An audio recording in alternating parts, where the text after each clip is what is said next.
Example number next, example number 10 बोल रहा है की जैसे एक पाण्याची मोटर 1/2 HP आहे व ती मोटर 2.5 एम्पेअरचा करंट घेते, तर त्या मोटरला लागणारा एकूण व्होल्टेज किती व त्याचा रजिस्टेंस किती, ये दो चीज़ें हमें निकालना है। सबसे पहले वोल्टेज निकालना है और रजिस्टेंस निकालना है।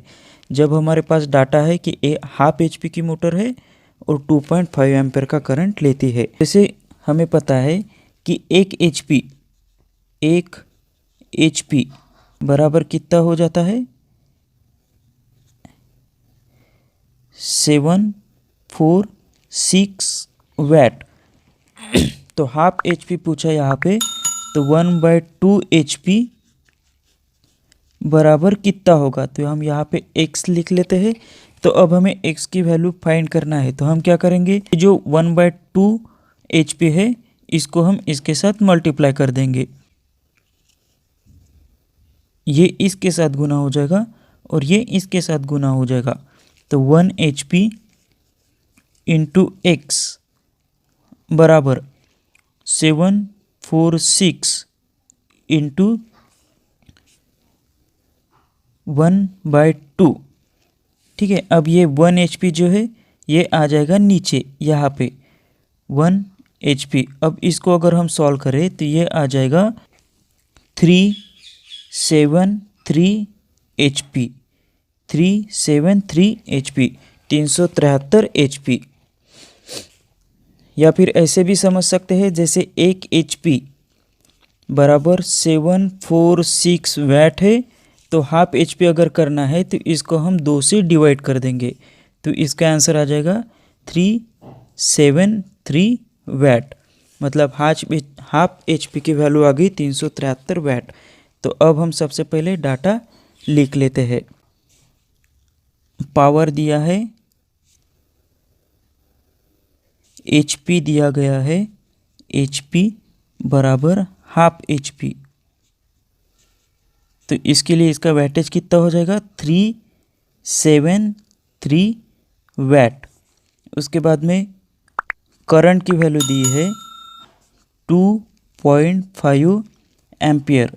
तो अब हमें इससे वोल्टेज की वैल्यू निकालना है और रजिस्टेंस की वैल्यू निकालना है।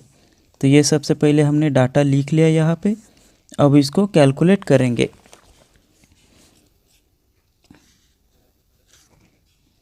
जैसे वोल्टेज को निकालना है, तो वोल्टेज के लिए फार्मूला क्या हो जाएगा, जब हमारे पास पावर दिया गया है 373 वैट और करंट दिया गया है, तो P divided by I, power divided by current. तो पावर की वैल्यू है 373 वैट और करंट की वैल्यू है 2.5 एम्पियर। अगर हम इसको सॉल्व करते हैं तो इसका आंसर आ जाएगा वोल्टेज बराबर 149.2 वोल्ट। तो ये इसका आंसर हो जाएगा।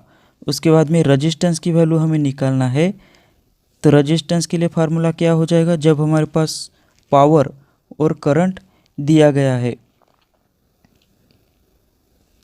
तो ये हो जाएगा V² divided by P। Resistance के लिए दूसरा फार्मूला क्या हो जाएगा, जब हमारे पास पावर, करंट और वोल्टेज दिया गया है, तो वो हो जाएगा V डिवाइडेड बाय I। ये दोनों फार्मूले से अगर हम सॉल्व करते हैं तो हमारा आंसर एक ही आ जाएगा। तो हम इसको सॉल्व करके देखते हैं। वोल्टेज की वैल्यू आई थी हमारे पास 149.2 डिवाइडेड बाय करंट है 2.5, तो इसका आंसर आ जाता है 59.68। यहाँ पे लिख लेते हैं हम 59.68 ओहम्स।